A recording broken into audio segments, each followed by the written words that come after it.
우리 한 목소리로 함께 공독합니다. 애통하는 자는 복이 있나니 그들이 위로를 받을 것이며. 아멘. 오늘 말씀의 제목은 애통하는 사람입니다. 우리 2023년 들어서 우리 첫 주일부터 이제 앞으로 6주를 더해서 하나님은 어떤 사람에게 복을 주시는가, 우리가 어떻게 해야 하나님의 복을 받을 수 있는가. 우리 지난주에는 어떤 자가 복을 받는다고 했죠? 네, 심령이 가난한 자가 복이 있다 그랬죠? 심령이 부요해서 말씀이 안 들어가는 사람들은 복이 없는 것이죠. 하나님 말씀을 누가 듣느냐? 심령이 가난한 자가. 하나님이 성경에서 우리에게 들려주는 말씀을 통해서 하나님이 우리에게 무엇을 말하는지 깨닫는 자가 복이 있는 것입니다. 배고픈 자가 그냥 앞에 음식이 나오면 막 먹죠. 가난한 자들은 아무나 다 맛있게 잘 먹죠. 부자들은 잘 안 먹어요. 웬만한 것도 잘 안 먹어요. 시시. 배불렀으니까. 하나님의 은혜에, 말씀에 목말라고 사모하는 사람이 심령이 가난한 사람입니다. 여러분 다 그런 사람들이죠? 그런 마음 항상 유지해야 됩니다. 10년이 가도 20년이 가도 100년이 가도 1000년이 가도 그 가난한 마음을 항상 유지해야 됩니다. 가끔은 때로는 목사도 이 말씀이 너무 배불러서 매일 새벽마다 저녁마다 예배 드리죠. 또 낮에도 하나님 말씀을 보죠. 그러다 보니까 어떨 때는 지루하다는 생각이 들 때도 있어요. 그러면 하나님, 제 마음이 배가 기름지고 부유해졌습니다. 가난한 마음을 주세요. 이렇게 기도를 해야 되는 거죠. 가난한 마음을 달라고. 그 전 주일에는 어떤 자가 복이 있다 그랬죠? 첫째 주일에는 어떤 자가 복이 있다 그랬죠? 하나님의 말씀이 율법, 주야로 묵상하는. 하나님의 율법, 하나님 말씀을 즐거워하여 주야로 묵상하는 자다 그랬습니다. 여러분 하나님 말씀 지겨워요, 즐거워요? 네? 성경 말씀이 지겨워요, 즐거워요? 즐거워하시기 바랍니다. 즐겁지 않다면은 하나님 즐거워할 수 있는 마음을 주세요 이렇게 기도하면 됩니다. 그걸 내 마음에 그 마음이 안 든다고 해서 그냥 거기에 순응하면 안 돼요. 말씀으로 나 자신을 만들어야 돼요. 즐거운 마음이 안 들어요. 어떻게 하려면 이렇게 하면 안 되고, 즐거운 마음이 안 드는데요. 즐거워할 수 있게 해주세요. 내 마음이 가난하지 못하는데 가난하게 해주세요. 오늘도 말씀도 마찬가지입니다. 어떤 자가 복이 있다고요? 애통하는 자가 복이 있다. 애통이 뭔지 알죠? 애통. 뭐가 애통이죠?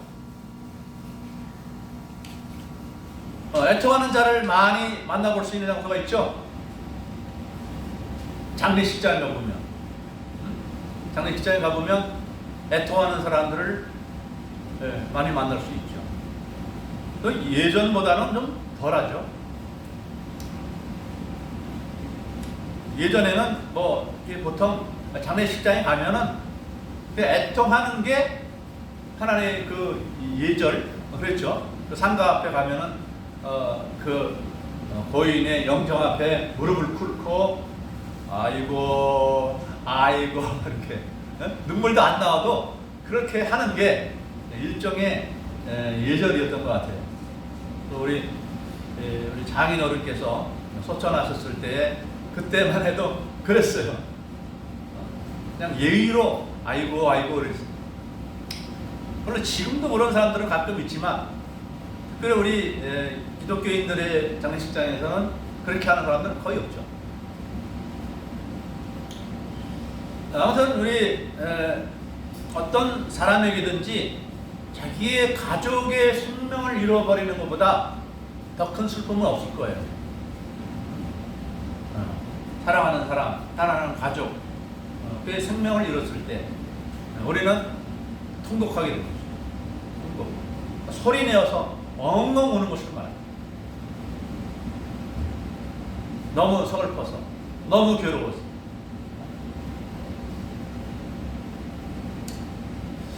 그런데 예수님은 참 어떻게 이렇게 애통하는 사람이 복이 있다고 말씀하시는지 좀 의아한 말씀이죠. 왜냐하면 뭐 그렇게 통곡하며 애통한 사람들이 다 복을 받습니까? 그들은 그냥 슬퍼서 울 뿐인데 그들에게 복이 있어요?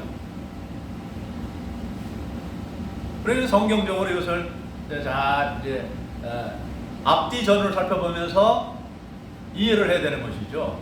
그냥 무조건 운다고 해서 복이 오는 것은 결코 아닙니다. 우리는 평소에는 우리가 이렇게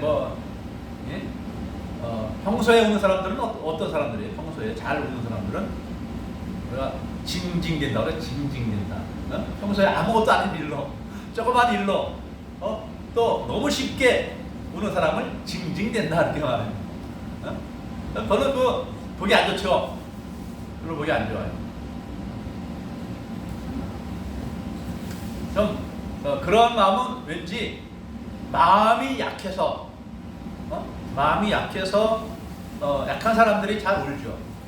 물론 그렇다고 해서 그게 뭐 죄는 아니죠. 이 마음이 약해서 상처가 많아서 잘 우는데 그걸 가지고 우리가 죄다 나쁘다 이렇게는 말할 수는 없어요. 그렇지만은 이 세상이 얼마나 험하고 악합니까? 이 세상 험하고 악한 세상을 우리가 강하게 살려면 어떻게 되죠? 긍정적으로 웃으며 살아야 되죠. 그래서 웃으면 복이 와요 이렇게 말하지, 울면 복이 와요 이렇게 말하는 사람들은 거의 없는 것이죠. 우리 평소에는 웃으며 살아야 됩니다. 사람들을 만나서 교제할 때 울고 있는 사람이 좋아요? 웃고 있는 사람이 좋아요?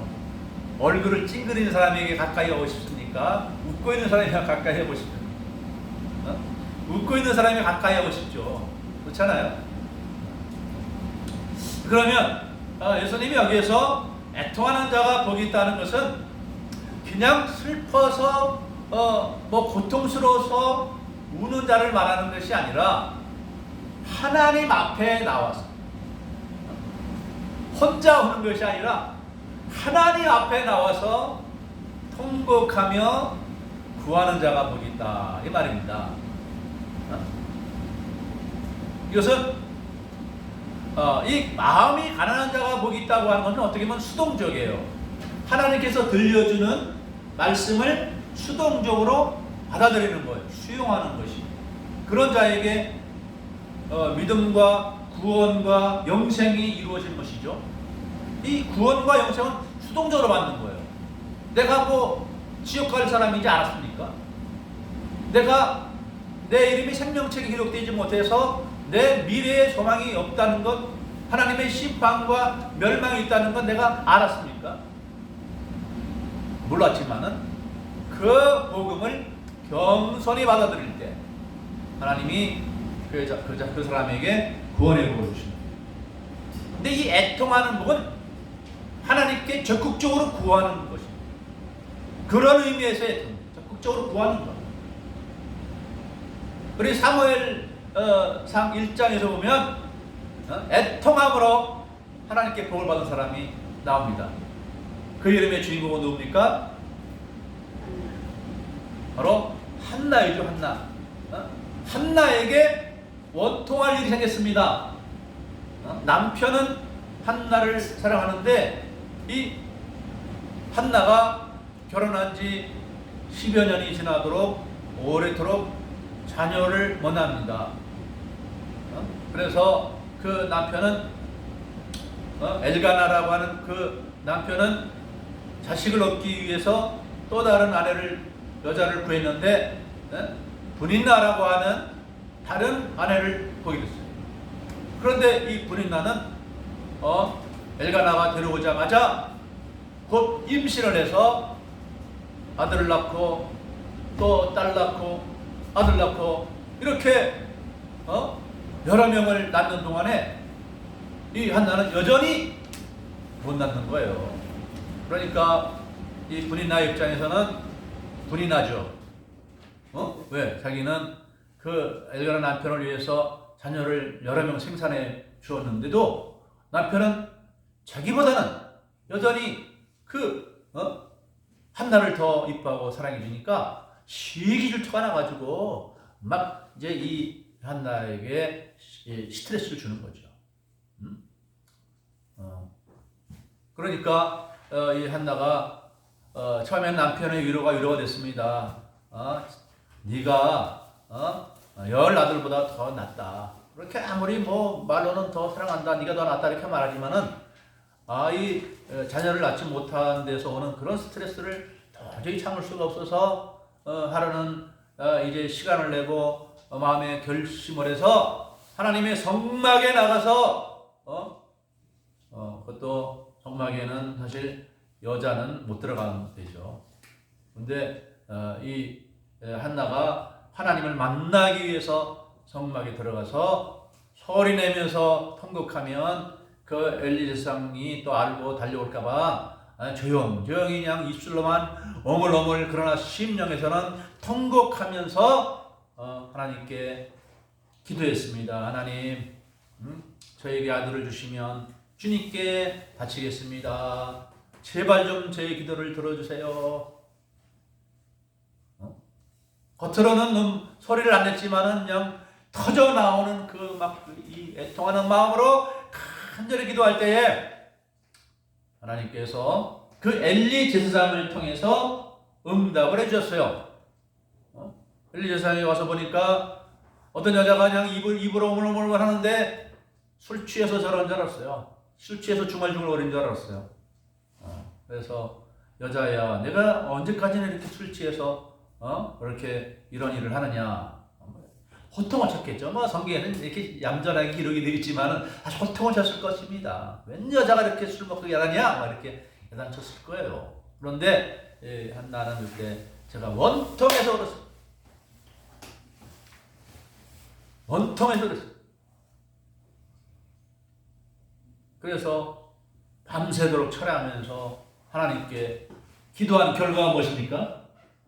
하나님께서 이 한나에게 사무엘이라는 위대한 아들을 주신 거예요. 사무엘 상하를 기록한 이 사무엘의 생명을 하나님이 이 한나를 통해서 주신 거예요.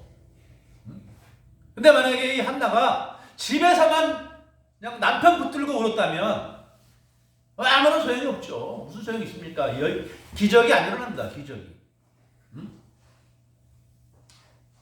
오늘날에도 하나님 어떤 사람에게 그 기도를 응답해 주시느냐?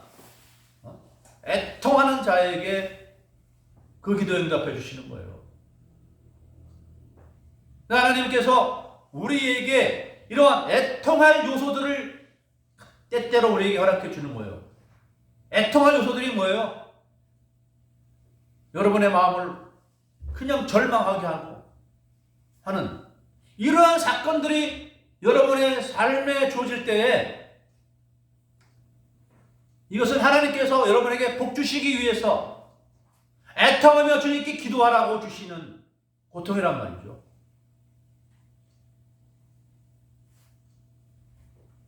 근데 많은 사람들이 이 애통하는 것을 그냥 사람들 앞에 붙잡고 혼자 그냥 집안에서 울고만 있으면 아무런 도움이 못 되는 거예요. 하나님 앞에 나와서 하나님 은혜를 주려고 이런 고난의 기간을 주셨는데 애통하며 기도해야 되는 것입니다. 애통하며. 여러분의 마음에 답답하고 여러분의 삶이 펼쳐지질 않고 뭔가 사방에 엉돌린 듯하고 이러한 상황이 여러분에 있지 않습니까? 그럴 때 기도하라는 말이에요. 야고보 장로님이 말했습니다. 즐거워하는 자가 있느냐? 저는 찬송할 것이요. 근심하는 자가 있는 저는 하나님께 기도할 것이라고 했습니다. 근심할 일들이 우리에게 주어진 이유는 우리로 하나님께로 나와서 은혜를 적극적으로 구하라는 말입니다. 적극적으로 구하는 자에게 하나님이 은혜를 풀어주시는 거예요. 우는 애에게 뭐 더 준다? 우는 애에게 떡 하나 준다고 하잖아. 우는 애에게. 이 말을 하나님께 적용하면 딱 맞는 말이에요. 하나님 앞에 나와서 우는 자가 복이 있는 거예요. 그래서 예수님께서는 그 불의한 재판관의 비유를 들어서 말씀하시기로 하셨죠? 한 억울한 과부가 그 억울함을 풀 데가 없어서 재판관에게 찾아와서 구하는데, 이 재판관은 하나님도 무서워하지 않고 사람도 무서워하지 않은 아나무인의 악한 불의한 재판관이에요. 그렇지만은 그 자기의 억울한 것을 해결해 줄 수 있는 사람은 그 사람밖에 없기 때문에 날마다 찾아와서 그냥 울부짖는데 도저히 견딜 수가 없어서 결국은 이 불의한 재판관이지만은 이 억울한 과부의 소원을 들어줬다 이 말이에요. 그 억울한 것을 해결해 주었다는 거예요. 예수님께서 이 말씀하면서 하물며 하나님 아버지께서 사랑하는 자에게 떡을 달라 하는데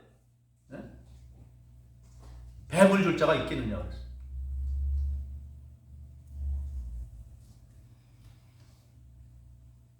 저도 하나님 은혜를 경험하게 된 것은 바로 내 힘으로 해결할 수 없는 이런 문제 앞에서 하나님 도와주세요.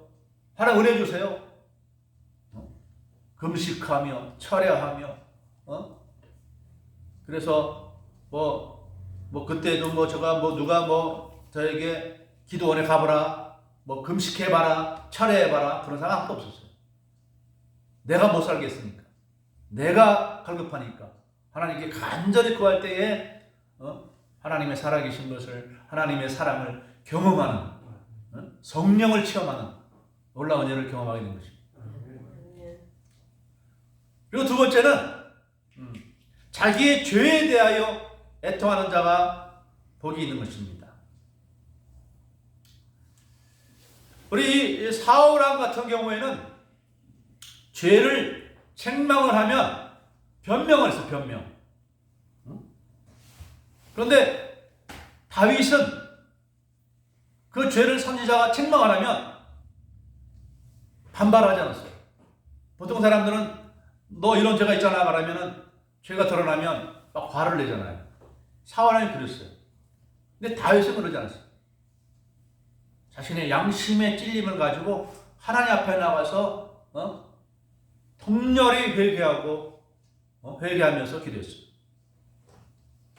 이것이 바로 사울과 다윗의 다른 점이죠. 사울이나 다윗이나 우리나 다 죄인들입니다. 그런데 우리가 하나님 말씀을 통해서 내 죄가 찔림을 받을 때 거기에 대해서 변명하면 안 됩니다. 사울처럼 화내거나 변명하거나 하면 안 됩니다. 우리는 다윗처럼 겸손히 내 아픈 가슴을 끌어안고 하나님 앞에 나와서 철저히 회개할 때 하나님은 우리의 기도를 들어주시는 것입니다. 또 우리가 지난주에 말씀드린 것처럼 가난한 심령에 의해서 예수님을 믿는 믿음이 생겼어요. 그러면 이제는 우리가 예수님 믿는 자가 되었으니까 말씀대로 살려고 할 때, 말씀대로 안 살려고 할 때는 이런 고민도 없어요. 근데 말씀대로 살려고 할 때 우리는 좌절감을 맛보게 됩니다. 왜? 말씀대로 살고 싶은데 잘 안 돼요. 이것 때문에 안 되고 저것 때문에 안 되고.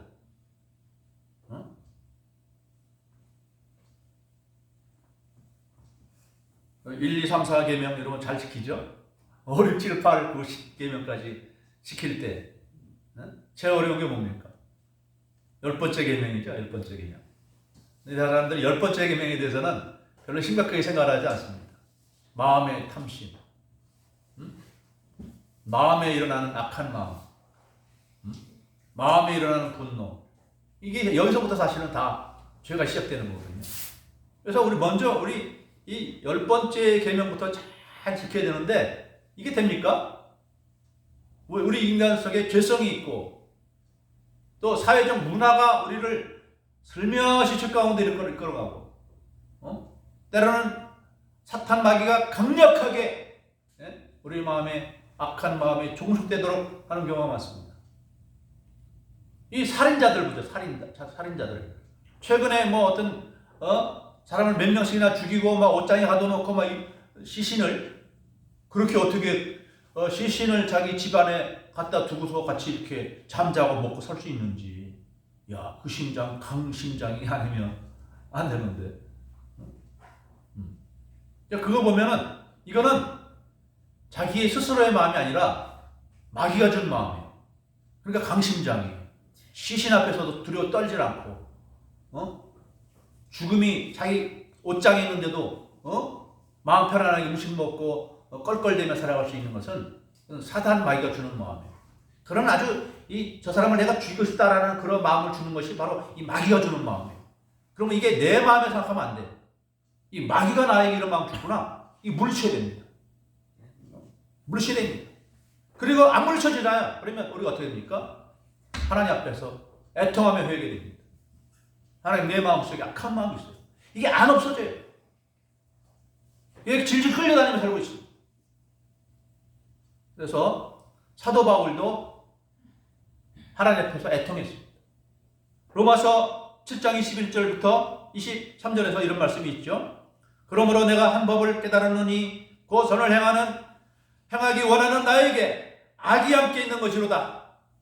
내 속사람으로는 하나님의 법을 즐거워하되 내 지체 속에서 한 다른 법이 내 마음의 법과 싸워 내 지체 속에 있는 죄의 법으로 나를 사로잡아 오는 것을 보는도다. 하나님 말씀도 살려고 하는데 이게 안 돼. 안 돼. 그러니까 어떻게 됩니까? 죄책감이 쌓이고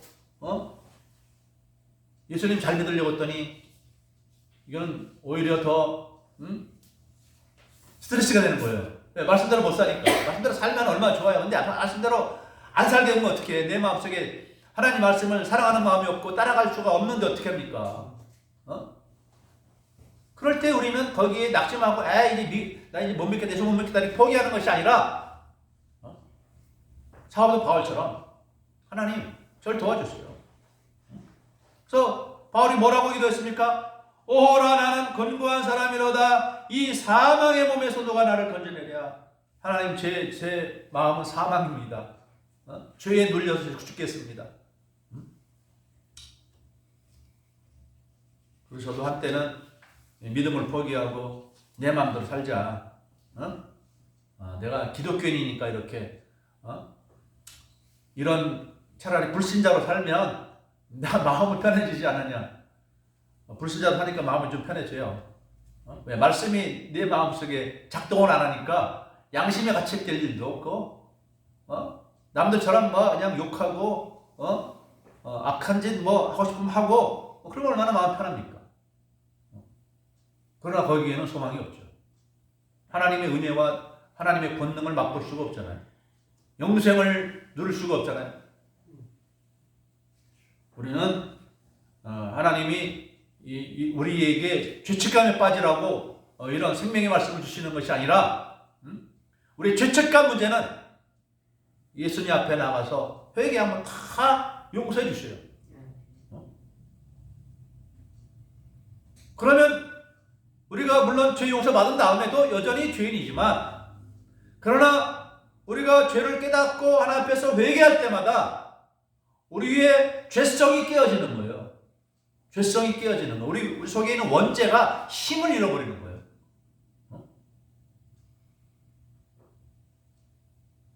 그래서 이것이 바로 성화의 가족으로 나가는 것입니다.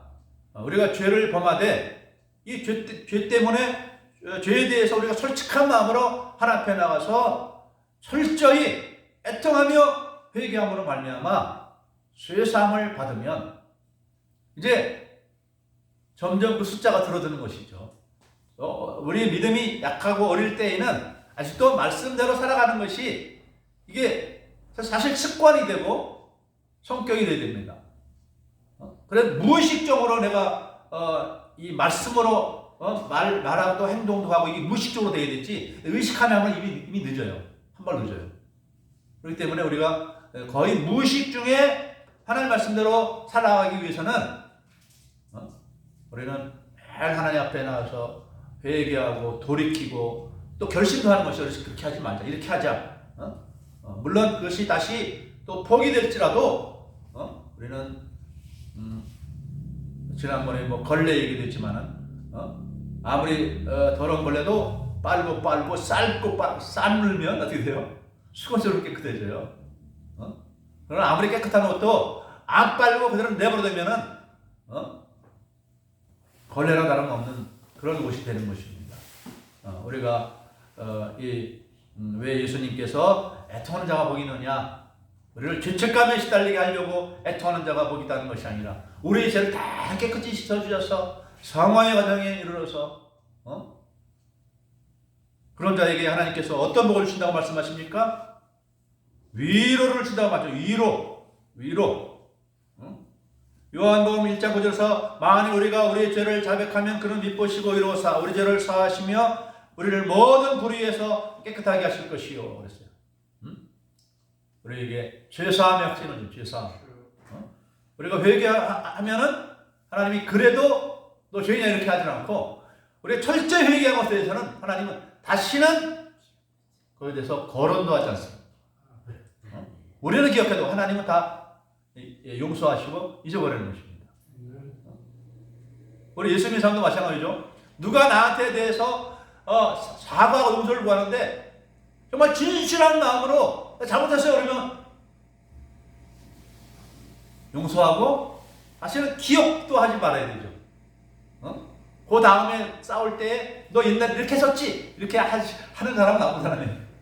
그러면 이제 마음에 늘 그것이 잊혀지지 않는 것이지만 하나님은 그렇지 않아요. 넉넉한 마음이라 우리가 철저히 회개한 것에 대해서는 더 이상 묻지 않으십니다. 깨끗이 못해주십니다.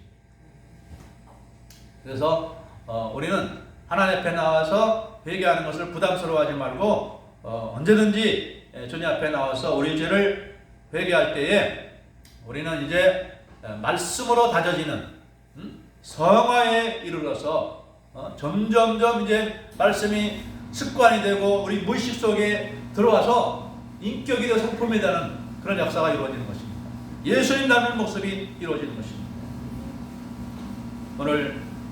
오늘 말씀을 잘 생각하며 하나님께 복을 받으며 살아가십니다.